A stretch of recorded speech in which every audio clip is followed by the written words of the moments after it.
Good evening dear students, आप सभी का बहुत बहुत स्वागत है। एक लंबे समय के बाद आपके अपने यूट्यूब चैनल में बहुत बहुत स्वागत है। चलिए आज हम लोग जल्दी से क्लास टेंथ का जो चैप्टर है, तीसरा नंबर, भारत से हम क्या सीखें, आज हम लोग उसको डिस्कस करेंगे।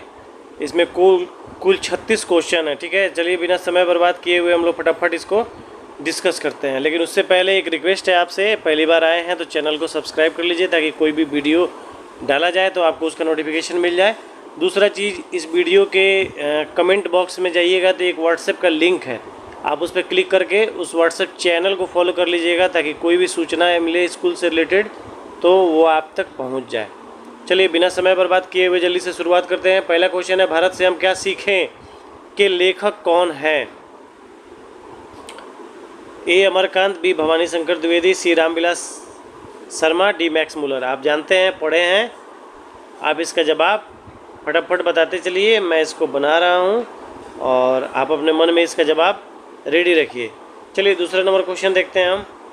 भारत से हम क्या सीखे पाठ को हिंदी में रूपांतरण किसने किया? Amarkant, Bhavani Shankar Dwivedi, Ramvilas Sharma, Max Muller. क्या होगा इसका सही आंसर, जल्दी से बताइए। उम्मीद है आपको पता चल गया होगा। सही आंसर क्या होगा इसका? भवानी शंकर त्रिवेदी। इन्होंने क्या किया था, इसका हिंदी रूपांतरण किया था। ठीक है, ये अंग्रेजी में था और इसका क्या किया, हिंदी में इन्होंने रूपांतरण किया। चलिए तीसरा नंबर क्वेश्चन देखिए, मैक्स मुलर कहाँ के रहने वाले थे? भारत के, पाकिस्तान के, जर्मनी के, अमेरिका के। सही आंसर क्या हो जाएगा? वो जो थे वो जर्मनी के रहने वाले थे। ठीक है, क्वेश्चन नंबर 4 देखिए, मैक्स मुलर का जन्म कहाँ हुआ था? रत्ना पार्क नेपाल में, व अमेरिका। देखिए 4 ऑप्शन है, आप जानते हैं जर्मनी में हुआ था, तो यहाँ भारत है, अमेरिका है, नेपाल है, तो ये ऑलरेडी ये सब गलत हो जाएंगे। सही आंसर क्या हो जाएगा? डेसाऊ, जर्मनी में हुआ था। चलिए 5वां नंबर क्वेश्चन देखिए, मैक्स मुलर का जन्म कब हुआ था? कब हुआ था? उनका जन्म हुआ था सन 1823 में। यहाँ पे पहला ऑप्शन है 6 दिसंबर 1823। सही आंसर क्या हो जाएगा? चलिए 6वां नंबर क्वेश्चन देखिए, मैक्स मुलर का मृत्यु कब हुआ था? ठीक है, 1823 में उनका जन्म हुआ था, मृत्यु कब हुआ था? 28 अक्टूबर सन 1900 ईस्वी में उनका जो है वो निधन हुआ था। ठीक है, अगला क्वेश्चन देखिए, 7वां नंबर देखिए, क्या है, मैक्स मुलर के पिता का नाम क्या था? इम्पोर्टेंट क्वेश्चन है, एग्जाम में अक्सर पूछता है। विलहेल्म मुलर, हेस्टिंग मुलर, पीटर मुलर, जॉनसन मुलर। क्या हो जाएगा? विलहेल्म मुलर। सही आंसर क्या हो जाएगा? Option number A. चलिए 8वां नंबर क्वेश्चन देखते हैं, मैक्स मुलर कितने साल के थे जब उनके पिता की मृत्यु हो गई थी? कितने साल के थे? सही आंसर हो जाएगा 4 वर्ष। जब वो 4 साल के थे उसी वक्त क्या हुआ था, उनके पिता की जो है वो मृत्यु हो गई थी और उनकी पारिवारिक जो आर्थिक स्थिति है वो बहुत ही खराब हो गई थी। चलिए 9वां नंबर क्वेश्चन देखिए, लिपजिंग विश्वविद्यालय में मैक्स मुलर ने किस भाषा का अध्ययन किया? हिंदी का, जर्मन का, संस्कृत का, उर्दू का। किसका अध्ययन किया उन्होंने? संस्कृत का किया। सही आंसर क्या हो जाएगा? Option number C. 10वां नंबर क्वेश्चन देखिए, किस विद्यालय से मैक्स मुलर ने संस्कृत की पढ़ाई की थी? आप जानते हैं इससे पहले ही क्वेश्चन था, लिपजिंग विश्वविद्यालय से इन्होंने क्या किया? संस्कृत की पढ़ाई की थी। चलिए 11वां नंबर क्वेश्चन देखिए, मेघदूत नामक पुस्तक का अनुवाद मैक्स मुलर ने किस भाषा में किया था? कौन सी भाषा में किया था? यहाँ पे क्या हो जाएगा? पहला ग्रीक भाषा, लैटिन भाषा, हिंदी भाषा, जर्मन भाषा। उन्होंने जर्मन में क्या किया? उसका अनुवाद किया था। ठीक है, अगला क्वेश्चन देखिए 12 नंबर, मेघदूत नामक पुस्तक का जर्मन भाषा में अनुवाद किसने कराया था? किसने कराया?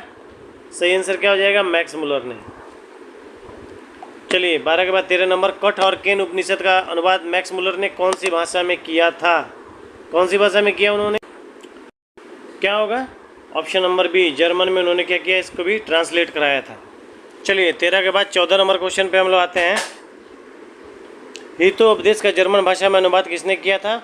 किसने किया था? मैक्स मुलर ने किया था। यहाँ पे वही क्वेश्चन सेम है, ऑप्शन नंबर डी हो जाएगा।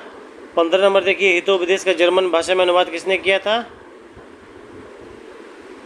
डी। 16 नंबर देखिए, भारत से हम क्या सीखें पाठ की कौन सी विद्या है? कहानी है, साक्षात्कार है, भाषण है, निबंध है। क्या है ये? यह एक भाषण है। ठीक है, जो आपका भारतीय सिविल सेवा हेतु जो भी चयनित युवा अंग्रेज अधिकारी जो थे उनके आगमन के अवसर पर इन्होंने क्या किया था? ये भाषण को प्रस्तुत किया गया था। ठीक है, महारानी विक्टोरिया ने नाइट की उपाधि किसको प्रदान की थी? मैक्स मुलर को प्रदान की थी। क्या? ऑप्शन नंबर ए हो जाएगा। 18 नंबर क्वेश्चन देखिए, सच्चा भारत कहाँ बसता है? शहरों में, महानगरों में, गांव में, सरायों में।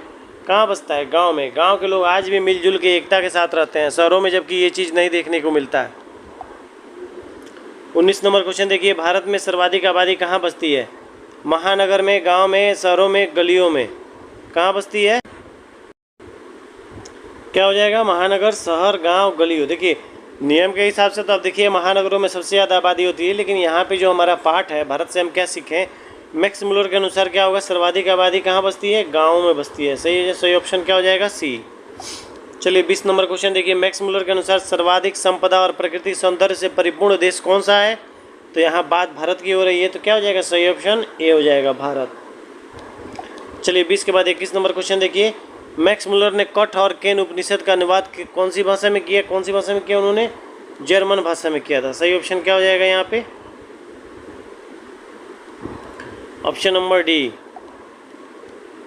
चलिए, प्लेटो का संबंध कौन से देश से? इटली से, स्पेन से, भारत से, यूनान से? कौन से देश से है? सही आंसर हो जाएगा ऑप्शन नंबर डी, यूनान से। ठीक है। चलिए 23 नंबर क्वेश्चन देखिए, प्लेटो और कांट ये दोनों क्या थे? वीर थे, महान दार्शनिक थे, सैनिक थे, नाविक थे? क्या हो? ये दोनों महान क्या थे? दार्शनिक थे। ठीक है। चलिए 23 के बाद 24 नंबर देखिए, वॉरेन हेस्टिंग कौन था? भारत का गवर्नर जनरल, फारस का राजा, महान दार्शनिक, प्रसिद्ध समाज सुधारक? क्या हो जाएगा यहाँ पे? भारत का गवर्नर जनरल था वो। ठीक है।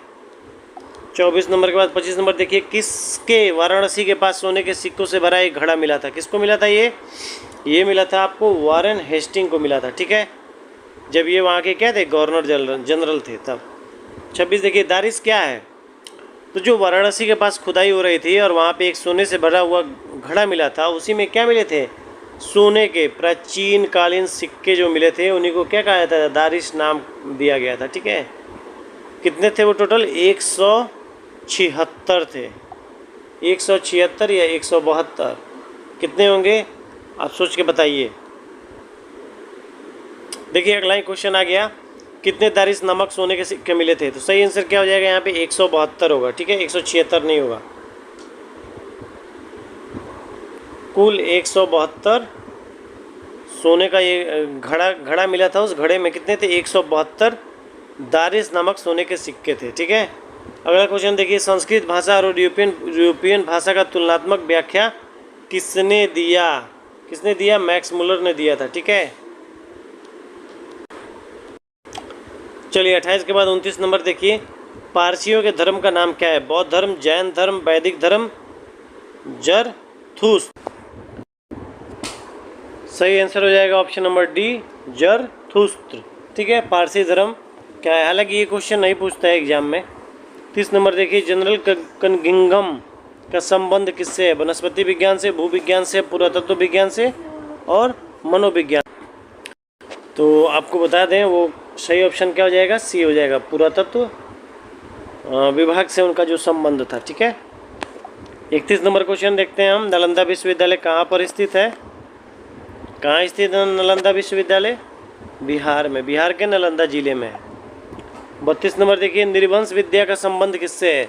प्राणी विज्ञान से, वनस्पति विज्ञान से, मानव विज्ञान से, अंतरिक्ष विज्ञान से? निर्वंश विद्या का सीधा संबंध किससे है आपका? प्राणी विज्ञान से। ठीक है, ऑप्शन नंबर क्या हो जाएगा? ए। 33 नंबर क्वेश्चन देखिए, हरकस कौन थे? वनस्पति वैज्ञानिक थे, भूगर्भ शास्त्री थे, पुरातत्वविद थे, प्राणी वैज्ञानिक थे? सही आंसर क्या हो जाएगा?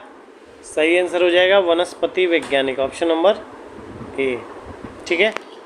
चलिए आइए अब यहाँ पे आते हैं 34 नंबर क्वेश्चन पे, सर विलियम जोन्स ने भारत की यात्रा कब की थी?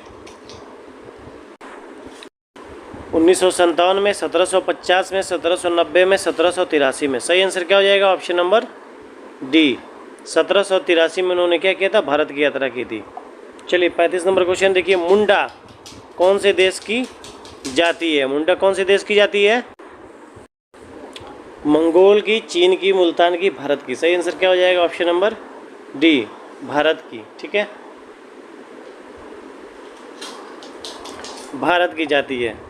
36 नंबर क्वेश्चन देखिए, प्रत्न मानव का मतलब क्या होता है? लघु मानव, महामानव, प्राचीन मानव या निर्धन मानव? सही आंसर क्या हो जाएगा इसका? प्राचीन मानव। ठीक है। और इसी के साथ आपका जो ये 36 क्वेश्चन जो थे ये इम्पोर्टेंट थे। इनमें एक क्वेश्चन और भी है, जैसे किसने इनको वेदांतियों का वेदांती कहा? ये क्वेश्चन इम्पोर्टेंट है। वेदांतियों के वेदांती मैक्स मुलर को किसने कहा था? तो आप याद कर लीजिएगा किसने। ये स्वामी विवेकानंद ने इनको कहा था। ठीक है। ये एक दो क्वेश्चन इसमें छूट गए हैं, वो क्लास में भी आपको पढ़ाया जाएगा। एक क्वेश्चन सबसे इम्पोर्टेंट है, वेदांतियों के वेदांती किसने कहा था? तो मैक्स मुलर को स्वामी विवेकानंद ने कहा था। ठीक है। वो एक क्वेश्चन आप इसमें और ऐड कर लीजिएगा। पढ़ाई करिए। बहुत बहुत धन्यवाद आपका। वीडियो देखने के लिए बहुत बहुत धन्यवाद। अपने दोस्तों में वीडियो को शेयर कीजिए। Thank you.